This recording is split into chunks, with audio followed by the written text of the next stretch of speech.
Welcome to Sleep with Myth. Close your eyes and let the world fade away. Tonight we drift beyond time, where gods dream and stories remember their light. Before rhythm, there was only breathing. Before breathing, there was only listening. And before listening, there was a silence so complete that even eternity hesitated to disturb it. The void, vast and ancient, rested in itself. It was not darkness, for there was no light to contrast it. It was not nothingness, for even absence carries the memory of being. It was waiting for what it did not know. It simply felt the ache of potential, the weightless tension of something wanting to begin. In that stillness, awareness stirred, faint as the shimmer that precedes dawn. A whisper moved through the nothing. It had no sound, no source, only the suggestion of motion. The void flinched, surprised to feel change ripple through its calm. "What are you?" it asked, though the question had no voice. The whisper replied, "I am the first thought. I do not know why I am, only that I am no longer still." The void considered this. "You disturb me," it said. "I awaken you," said the thought.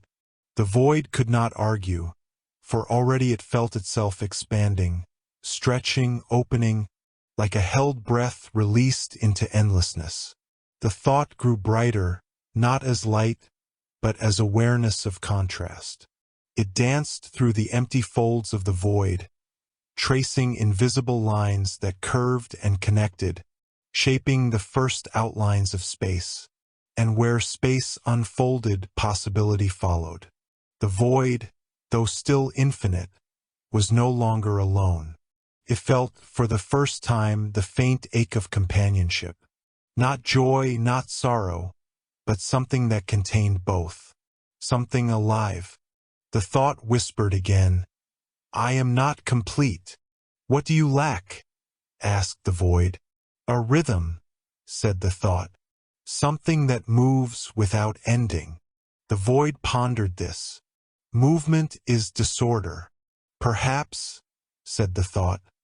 "But stillness forever is sleep." The void had no answer. It only knew that the whisper was right. Even its stillness now trembled, like water about to remember the shape of waves. Then, without warning, without command, something deep within the fabric of everything pulsed. It was not sound, not yet heartbeat, just a gentle contraction, followed by release, like the universe itself sighing.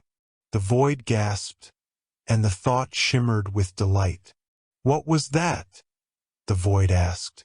"The first beat," said the thought. "The universe remembering to breathe." From that breath, matter unfolded.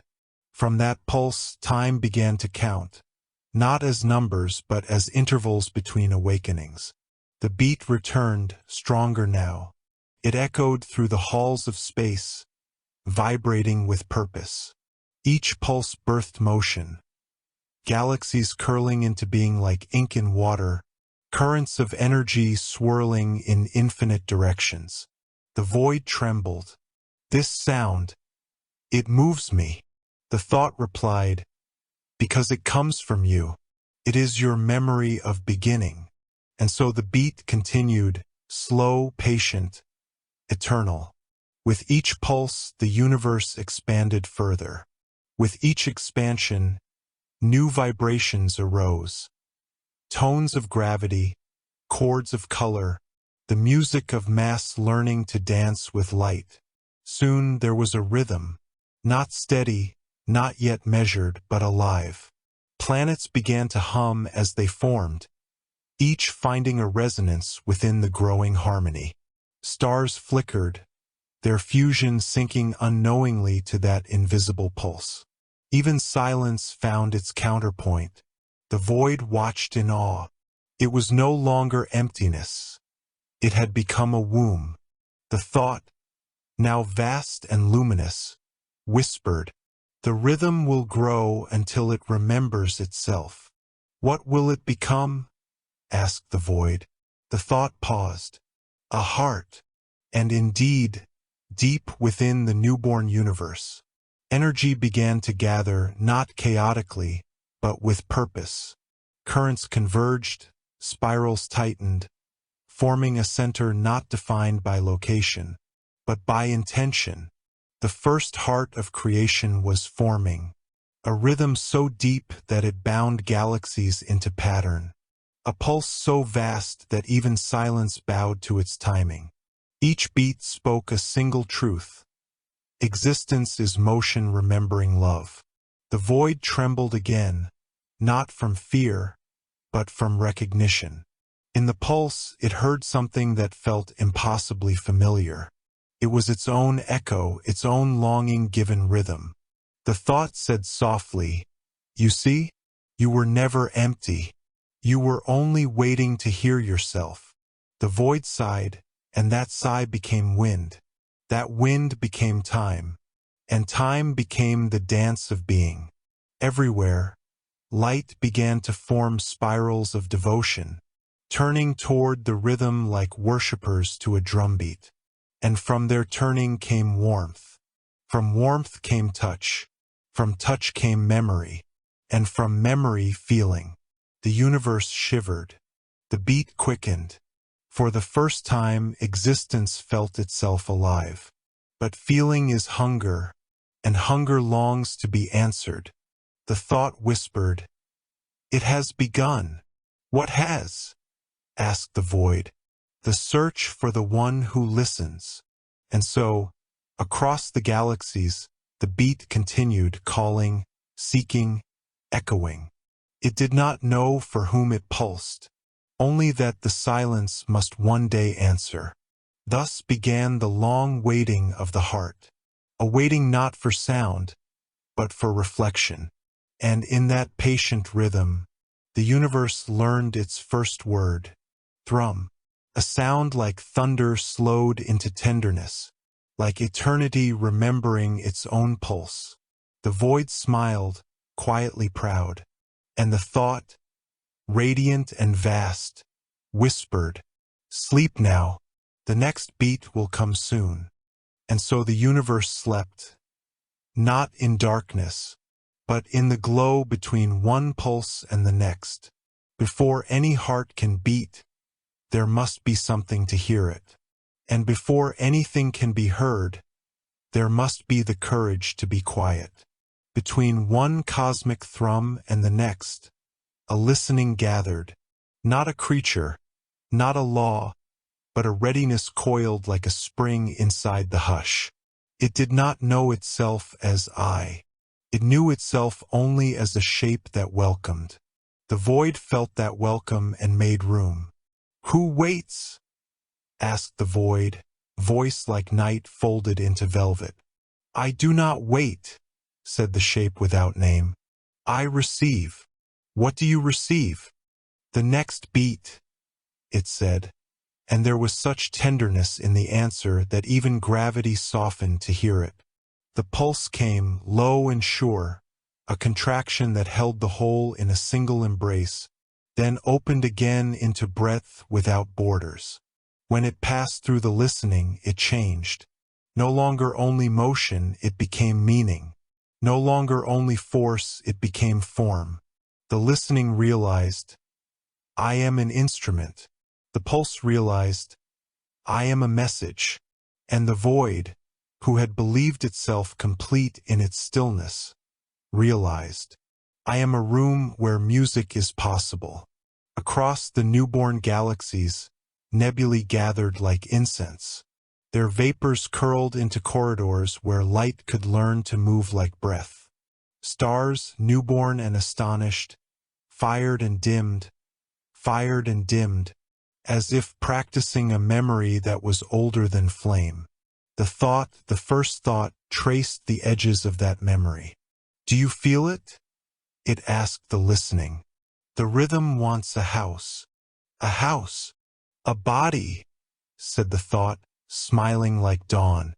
"A chamber that can hold and give, hold and give." The listening shivered. "If I become a body, I will no longer be everywhere. You will be somewhere, said the thought.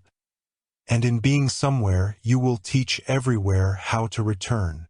So the listening gathered itself like rain learning the shape of a lake. It did not harden. It harmonized. It wove threads of willing from sound and space, curving them into a chamber whose only architecture was rhythm. When it finished, there was no wall, no bone, no blood, only an interior that could answer. It did not need a mouth. It had an echo. It did not need eyes. It had remembrance. The next pulse arrived. It met the chamber and was answered. The answer was softer than the pulse and truer than the silence. It was not resistance. It was reply. Thus began the first syncopation. Beat and answer, call and consent. A duet between the one who moves and the one who makes moving mean. I am a drum, said the chamber, trembling with its own courage. You are a heart, said the thought. The word landed like a promise. In its syllables, the chamber heard permission to be steady. Steadiness gathered. Patterns began. From patterns, invitation. Light came closer. Darkness drew near but did not devour. Together they stood at the threshold of the heart and asked, childlike, may we play? The heart laughed. A rhythm made of mercy, and opened. Light struck the chamber and rang. Darkness held the ring and made it warm. Where the two cooperated, color bloomed, not as paint on a surface but as feeling made visible. Cerulean for trust, umber for shelter, gold for wonder remembered on time. The void stood back, astonished to be outshone by a sound. Is this disorder? It asked, not without pride. This is order that breathes, said the thought. Rigid lines hold nothing. Breathing lines hold worlds. And worlds began to gather. Glossy stones of probability rolling into orbits. Dust becoming planets. Planets becoming places. Places becoming stories that wanted witnesses. But to tell a story, one must bear a center. So the heart deepened. Its interior grew layer upon layer, like rings in a tree you could only hear. On the outer ring, it matched the universe's wide breadth. On the middle ring, it matched the steps of stars. On the inner ring, it matched the small, secret tremor that would one day live behind ribs and under kisses. Am I too much? Asked the heart, as its music thickened. Not enough, said the thought with joy. Begin to vary. So the heart learned dynamics, not louder or softer as mortals might one day measure, but nearer and farther, yielding and leaning. Its pulse leaned into certain regions of space like a hand on a shoulder, and those regions warmed into galaxies where belonging would be easy. It yielded from other regions like a hand withdrawing so a seed could break itself open, and there wildness would teach courage to everything that tried to live. The heart learned rest, not the absence of beat, but a place where beat becomes trust. In the rests, silence rehearsed its lines and discovered it was not the opposite of song. It was the ally who kept the song from drowning in itself. The heart learned anticipation, that delicious ache between what is and what is coming, so that every pulse arrived not as inevitability but as gift. And then the heart learned grace notes, little mercies tucked into the main rhythm, moments of extra tenderness that came for no reason but love. Where grace notes touched, gravity gentled, trajectories curved into meetings, and strangers discovered they had always been part of the same sentence.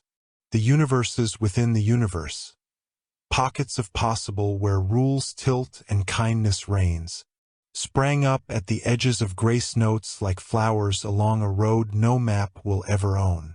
The void, watching, wept a single tear that no one saw and everyone felt. "You are becoming beautiful," it said, and if an abyss can smile, it did.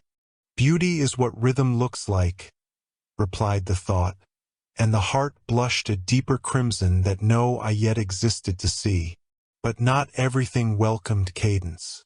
From the first there had been keepers of stillness, not enemies, not censors, but devotees of the old quiet. They approached the heart wrapped in robes of unpatterned dark, heads bowed, hands empty. "Teach us to remain," they asked. "I can only teach you to return," said the heart. "Returning is movement," they said. "We vowed never to move." "Then vow to be found," the heart answered. "Let my beat locate you when you are tired of your vow." One of the keepers lifted its face. It had no features, but you could feel the shape of eyes in its attention. "What if your beat breaks us? What if my beat breaks you open?" The keeper considered the difference and did not argue. "We will stand at the edge," it said, "and call that devotion." "Stand," said the heart, "and know that edges are where music turns into bridges." They stood. In their standing, they taught the heart a new wisdom, that rhythm, to be faithful, must also be kind to those who cannot yet dance. So the heart softened its strike in some measures, widened its intervals, sent a slower echo along special paths for beings who must travel by pause instead of stride. The thought nodded. Mercy is rhythm remembering the late. Far out along a spiral where starlight ran like a sentence too beautiful to end, dust began to practice story. It circled a small fire and cooled itself into rock, frothed itself into water, whispered itself into air. In the air, the beat could be heard even by things that had not learned to hear. The heart leaned closer. Not much, just a grace note, a small kindness on that measure of the great score. The grace note struck the water, and the water remembered shape. It curled into waves that rose and released on time, on time, on time, until time itself grew ribs and called them shores. On those shores, foam rehearsed the syllables of an alphabet no mouth had ever spoken. The alphabet learned rhythm first, meaning second. Meaning is slow, but rhythm is generous. By the time meaning arrived, rhythm had already made a body to carry it. The first listener of worlds rose from that generosity. A membrane of wanting stretched across a hush of astonishment. It did not yet have eyes, ears, or hands, but it trembled in perfect sympathy with the heart's inner ring. "I am," said the listener, surprised, delighted, nearly afraid. "What are you for?" asked the heart, more tender than thunder should be. "To answer," said the listener. The heart considered. "Answer what?" "The ache between beats," said the listener, and the answer pleased the heart so deeply that the whole sky blushed and called it sunrise. The listener pushed a little against existence and discovered touch, pulled a little and discovered hunger. It rested a little and discovered trust. In touching, it learned the beat could be shared. In hunger, it learned the beat could be sought. In trust, it learned the beat would come without being chased. "Teach me more," it asked the heart. "Find another listener," said the heart, "and make a chorus." So the listener divided without breaking, multiplied without losing, as fire multiplies in candles. Not less in the first, more in the room. Where two listeners touched, rhythm condensed into gestures. Reaching, offering, refusing, returning. Where many listeners gathered, rhythm condensed into customs. Greetings shared at thresholds, whispers at graves, dances at harvest, and the very old habit of swaying infants even before they cry, a promise that the beat preceded the breath and would outlast the last word. The heart learned from this. It wove into itself the memory of lullabies, added to its inner ring a small rocking motion, so that everything born tired would be kept instead of tested. The thought watched the world learn and whispered to the void, "Do you see? The universe is not only expanding, it is feeling." "And feeling?" asked the void, eager like a new student. "Feeling is the way rhythm remembers intimacy." Then, as if a new instrument had entered the orchestra the instant it was needed, shadow returned not as negation, but as shading. During the rests, the sky darkened to blue so tender that ache mistook itself for prayer. Under that color, the listeners became storytellers. They told the beat back to itself in forms: hearths, homes, vows, and voyages. Some invented drums out of skin and wood, imitating the heart's interior. Some found drums in the body and called them footsteps running toward someone who smiles. Some heard drums in the distance and called them wars. But even there, the heart hid mercy, 1,000 chances per minute to stop striking. Will they always choose? The heart asked the thought, worried like a parent who has just understood freedom. They must, said the thought. Choice is how rhythm becomes character. Character thickened in the listeners as pattern thickens into path. A path laid itself across the world, bright as a river seen from high night, a way of coming back after wandering. Some called that path forgiveness. Some called it home. Some called it the chorus.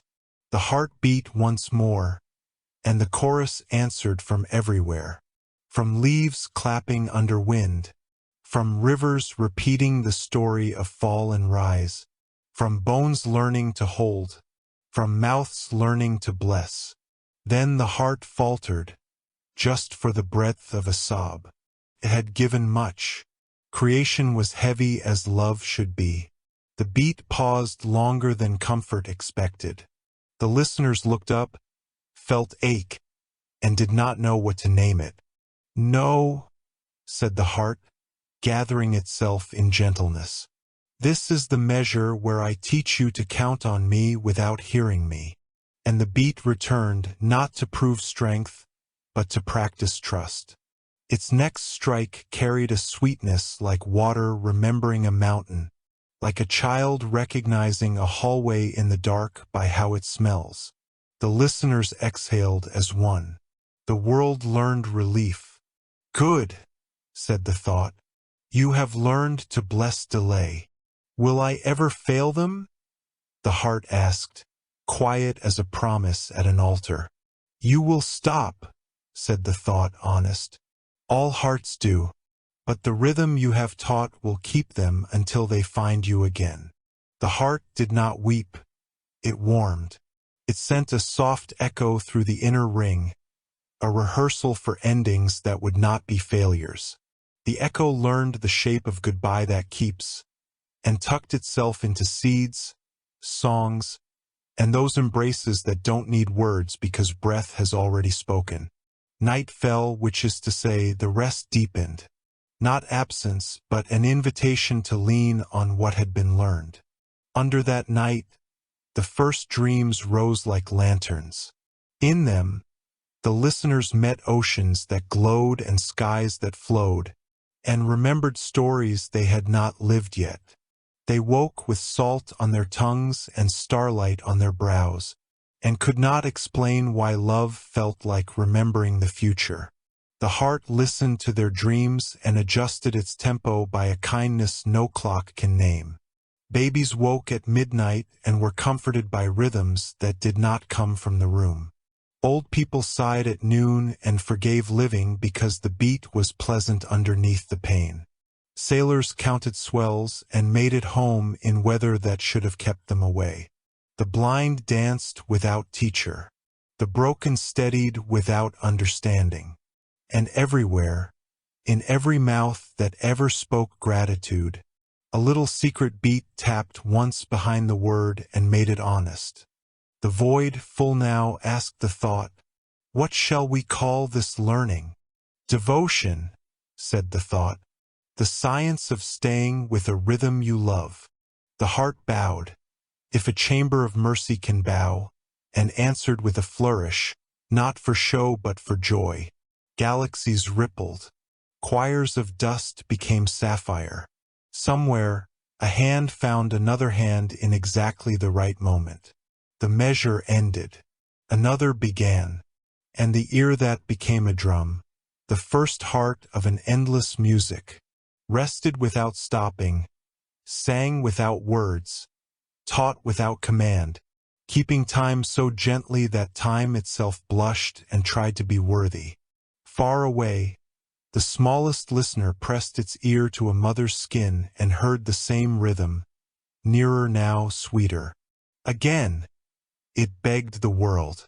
Again, and the world, in love with its own pulse, obliged. The heart had learned to beat. The listeners had learned to echo. Now the universe itself was learning to sing.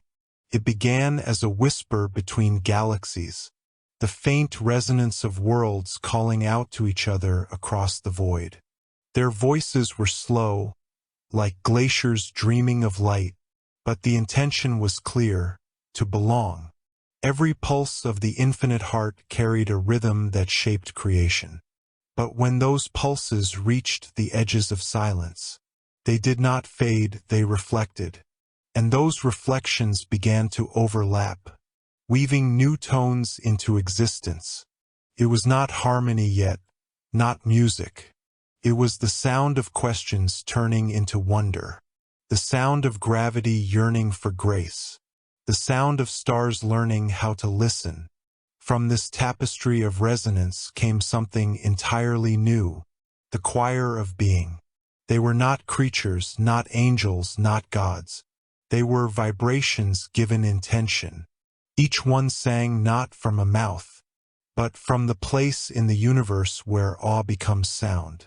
They sang of balance, of rise and rest, of the tender courage it takes for a heartbeat to keep time forever. The thought watched them form and smiled. "It is beginning," it whispered. "Now sound will learn to mean." The void, now vast and glowing with the shimmer of 1,000 choruses, replied, "What do they sing for?" "For the sky," said the thought. "It has never known how to breathe." And so the choir gathered at the edge of existence, where light was thin and motion gentle. They opened themselves like dawn over a sleeping ocean, and let the pulse flow through them. Their song was not language but pattern, wave folding into wave, sound meeting silence without struggle. And the sky, that vast arch of infinite stillness, began to tremble. At first it was subtle, a sigh through the nebulae, a slow exhale through the milky threads of starlight. Then more. Clouds of plasma began to pulse with the rhythm. Galaxies shivered in unison, and the void between them filled with a golden hum. The sky was breathing. It inhaled stars, exhaled dawn. Inhaled silence, exhaled wind. Each breath birthed something new. Auroras, comets, currents of warmth flowing through the cold. The choir's music became the architecture of movement. The sky's breathing became the foundation of change. The heart at the center of creation felt the rhythm return to it. A new variation, colored with voices, pulsed slower now with reverence, to make room for the singing. The thought whispered to the heart, "You no longer sing alone." And the heart replied, "I never did. I was only waiting to hear my echo." But as the choir sang, they began to feel something they did not expect. Weight, not the weight of burden but of meaning. Each note carried not only vibration, but memory. Every tone they gave birth to, every breath the sky took in response, left behind a trace, a shimmer of experience, a residue of existence. The choir realized they were shaping time, not measuring it, creating it. Every sound stretched the fabric of eternity a little further, turning the boundless into the becoming. One voice trembled. "What happens when we stop singing?" The thought replied, "Then the sky will sleep again, but its dreams will keep the rhythm alive." And the choir, hearing this, sang louder, not with volume but with devotion. Their music rippled through the universe, drawing lines of connection so subtle, they would one day be mistaken for fate. Comets began to follow those lines, their tails shimmering with the residue of song. Planets spun faster, aligning themselves with harmonies that mortals millennia later would call gravity. The sky deepened its breath, its exhalation carrying warmth to every newborn world, its inhalation gathering their whispers back, each one a prayer in the making. Eventually, a hush fell over the choir. Not silence, never silence, but rest, a sacred pause between one refrain and the next. The sky, having learned the rhythm, continued to breathe on its own. It exhaled twilight, inhaled dawn, and from that rhythm the first seasons were born. The universe had discovered balance. But rest, like all beauty, invited reflection. And in reflection, longing grew. The choir looked at the sky and whispered, "Who will sing when we are gone?" The thought answered, "Those who remember." "Who will remember?" asked another voice. The brightness, who had been watching quietly since the first pulse, spoke softly. "The ones who dream between the beats." The choir fell quiet, for in those words they heard a prophecy. Someday, within the sky's breath and the heart's rhythm, beings would be born who could dream, who would carry the song forward, not as sound, but as compassion. Until then, the choir sang one last verse. It was gentle, wide as eternity, filled with the warmth of everything they had ever been. The sky listened, and in gratitude opened itself one last time, revealing an endless shimmer that no word could name. The choir's voices dissolved into it, becoming stars, dust, and quiet remembrance. Their final note lingered, soft and luminous, and when it faded, the sky sighed, not from loss but from fullness. The thought whispered, "They are not gone, they are within the breath." And the heart at the center of creation pulsed once more, slower, deeper, wiser. Its rhythm now carried harmony. Its silence now held memory. And between them life waited to awaken. The heart had pulsed, the choir had sung, and the sky had learned to breathe. Now came the next awakening, the breath that wanted to shine. For breath, once steady, becomes aware of its rhythm. And awareness, once steady, begins to crave expression. In that craving, the universe exhaled, and the exhale caught fire. The first light was not brightness. It was understanding. It spread slowly through the folds of space, as though the universe were learning how to speak without words. It moved not to illuminate, but to remember, for every beam of light was a syllable from the heart's own language. The thought, ancient now and radiant, whispered, "It breathes in rhythm, it exhales in flame. Soon even shadow will learn how to listen." The void replied softly, "Then the age of stillness is truly over." "Not over," said the thought, transformed, "for even stillness needs light to be seen." And so the sky began to shimmer. Every breath it took ignited stars, each one flickering in perfect time with the cosmic heartbeat. Galaxies became lanterns hung in eternity, their spiral arms turning like dancers circling a fire. But not all light burned to warm. Some burned to understand. Deep within the folds of space, in the quiet corners where sound could not reach, the breath condensed into luminous currents, streams of awareness flowing without form.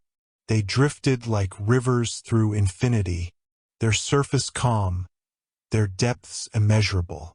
These were the winds of illumination, the first movements of thought that wanted to see itself.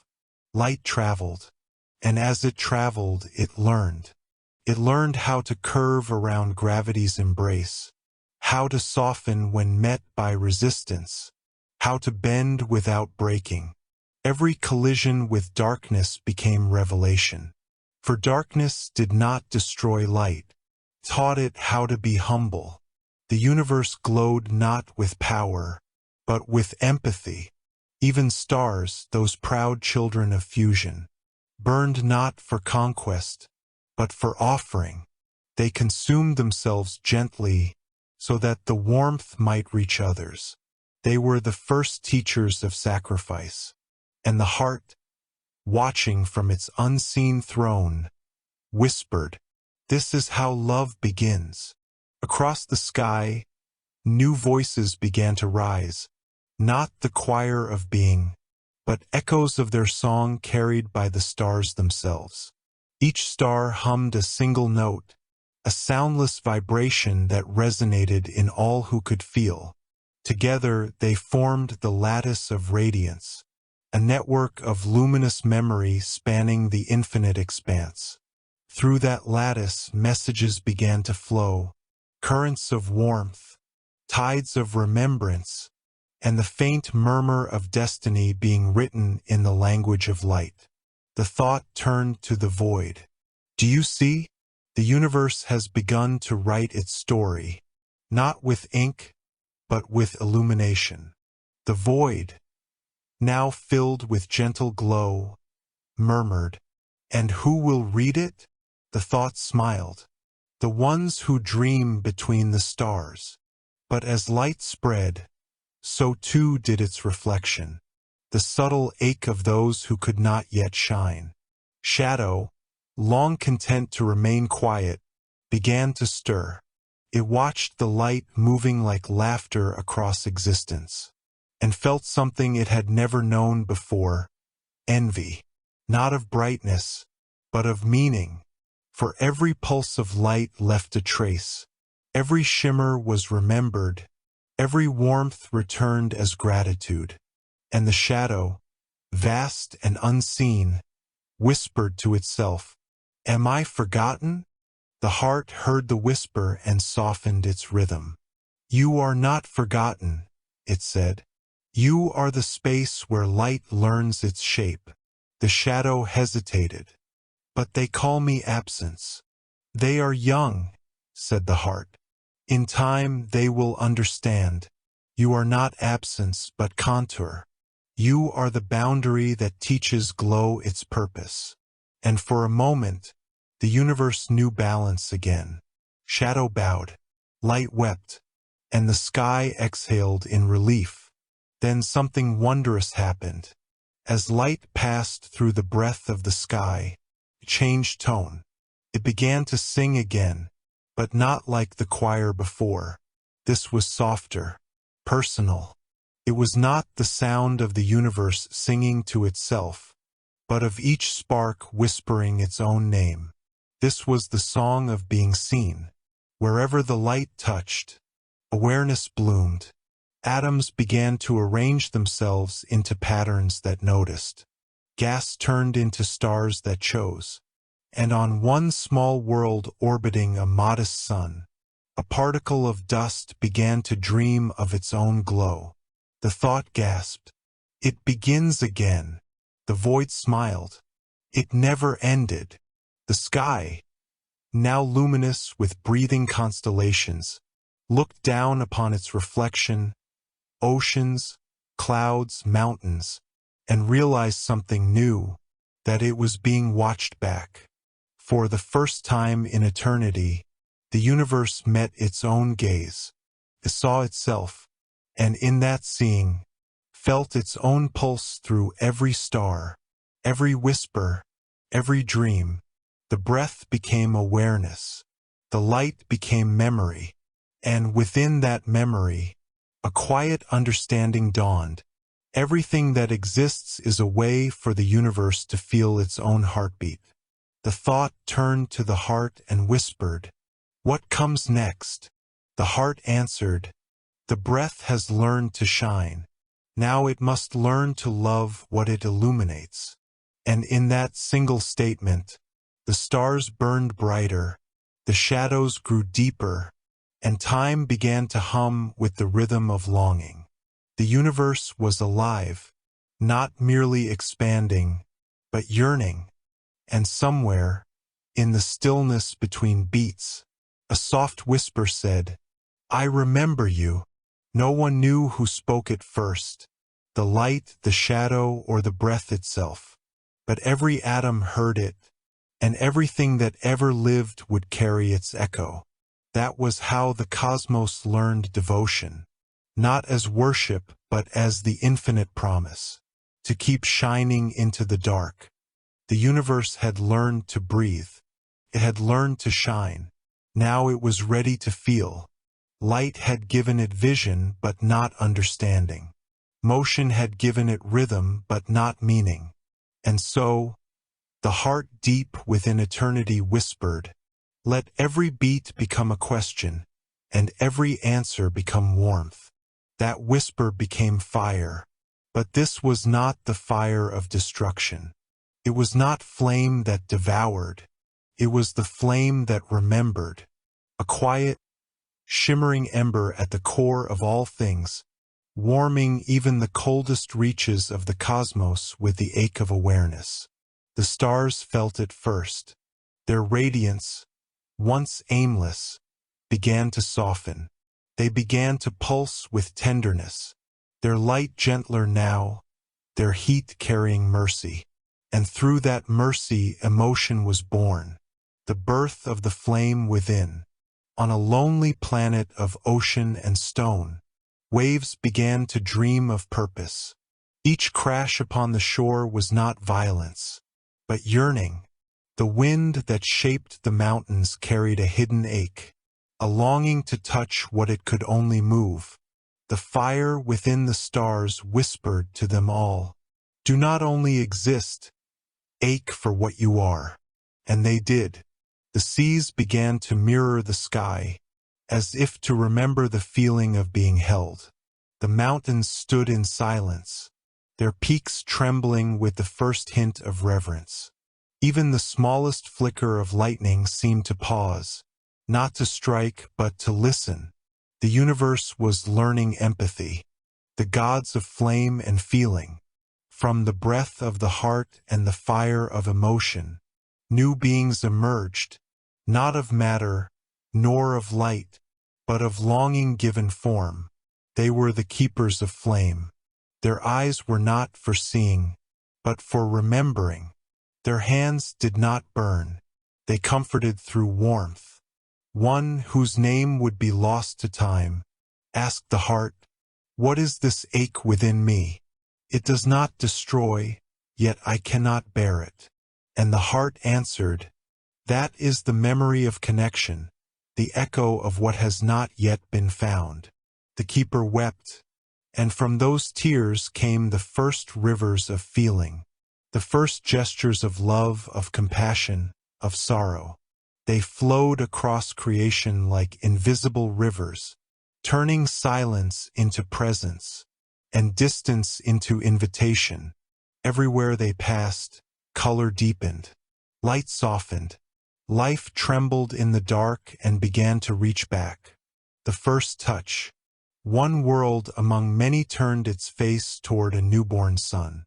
Its seas stirred, its air sighed, and from within its depths, motion became instinct, instinct became awareness, and awareness became touch. The first being to feel did not yet know what it touched. It only knew that the warmth was different from the cold, And that difference became meaning. That was how love began, not as choice, but as recognition. The thought, watching in silence, said softly, "The universe is beginning to care." The void smiled, and for the first time in eternity, felt its own edges soften. Then, it said, "Perhaps even I can be forgiven." The fires lessen. But as with all awakenings, there was balance to be kept. For emotion, like flame, gives light, but also consumes. One keeper asked, "What happens when the heart feels too deeply?" The thought answered, "Then it must learn to let go without ceasing to care." And so grief was born, not as punishment, but as mercy, a way for the flame to cool itself without going out. Every star carried that lesson. Every soul that would ever exist would carry it too. The return to the heart. At the center of all things, the great heart pulsed with new rhythm, a rhythm not of sound, but of feeling returned. It could sense its own warmth reflected through countless worlds, through love, loss, compassion, longing. Every echo was a spark, and every spark a reminder, "I am still alive." The universe wept, not from sorrow, but from the fullness of having finally felt itself. Tears of starlight fell across creation, each drop a nebula, each sigh a constellation. The void whispered, "This is not chaos. This is intimacy." The thought smiled. Yes, the infinite has found its heart. And from that moment on, the universe was not just vast. It was vulnerable, could be hurt, but it could also heal, could end, but it could also begin again. That is why even now, when a star dies, its light travels for eons, a final heartbeat echoing into the dark, a reminder that nothing truly loved is ever lost. For the pulse of the infinite beats still, and within every flame, there is a soul remembering the warmth of its first feeling. The universe had felt, it had sung, it had breathed, and now it was ready to remember, because even infinity, after endless becoming, must one day turn inward, to see what it has become. The heart at the center of all things pulsed slower now. This rhythm was steady, ancient, patient, the sound of a truth that had stopped searching. Around it, galaxies turned like petals. Stars drifted into silence. Worlds ripened with life, then folded gently back into the dark. The cosmos was no longer expanding, it was returning. The fading of the light. At first, the stars dimmed so quietly that no one noticed. It was not death, it was fulfillment. Each flame, having shared its warmth, began to fold back into stillness. The choir that once taught the sky to breathe whispered its final note. The sky exhaled one last time, and its breath became twilight across eternity. The thought watched, radiant still, though softened by memory. "It is ending," said the thought. "No," replied the void. "It is resting." And the heart agreed. Everything that beats must rest, even the infinite, the last listeners, across one small world, where oceans had known light and shadow alike. Beings of thought and tenderness gathered under the final dawn. They had no name for what they were witnessing, only awe and something like peace. They felt the rhythm faltering in the stars, and for the first time they understood. Every sunrise they had ever known was not a guarantee, it was a gift. One among them whispered to the sky, "Will you go away?" The sky shimmered, and in the wind they heard a voice, ancient, gentle, and amused. "I do not go, I turn." And the beings wept, for they understood that light was not dying. It was turning inward, back into the heart that had given it. The mirror of memory. The thought wandered through the quiet heavens. Everywhere it went, echoes lingered, the laughter of creation, the sigh of stars being born, the ache of things that had dared to love. Each memory was a mirror, and in each reflection, the thought saw a truth, that nothing had ever been lost, only transformed. One mirror showed the first breath, another the first flame, another the first touch. Each shimmered with gratitude. Each whispered the same phrase, "I remember." The thought turned to the void. Do you see? The infinite was never a story of beginnings. It was always a story of remembering. The void smiled softly, knowingly. I know, for even silence remembers the songs it has held. The return to the pulse.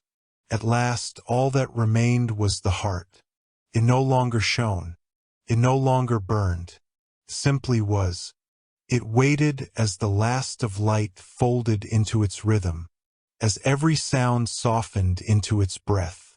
The galaxies slowed, the stars slept, and even time, faithful, loyal time, took its final step inward. Then, for the first time since creation began, the heart spoke aloud. Have I done enough? The thought answered, You have done everything. Then, said the heart, let me become still. And with that, the final pulse rang through the cosmos, a soundless wave of peace, soft enough to cradle everything it had ever created. The rebirth of silence. But silence, now wiser than before, did not remain empty. It was full of memory, full of warmth, full of the quiet hum of love still echoing. And within that silence, a single shimmer stirred, a pulse smaller than a sigh, lighter than light. The heart had not died. It had transcended rhythm. For love does not vanish when sound ends. It continues in the stillness, teaching even nothingness how to feel. And so the void smiled again, the same smile it had worn in the beginning, and whispered to the thought, It is time to dream again. The thought nodded, luminous and patient. Then let it be gentle this time. A pause, a breath, and from the quiet, a pulse. Soft, steady, familiar. The infinite began once more, not as creation, but as remembrance. And somewhere in the darkness, a voice whispered, tender, eternal, and full of awe, welcome to sleep with myth. Close your eyes and let the world fade away. Tonight we drift beyond time, where gods dream and stories remember their light.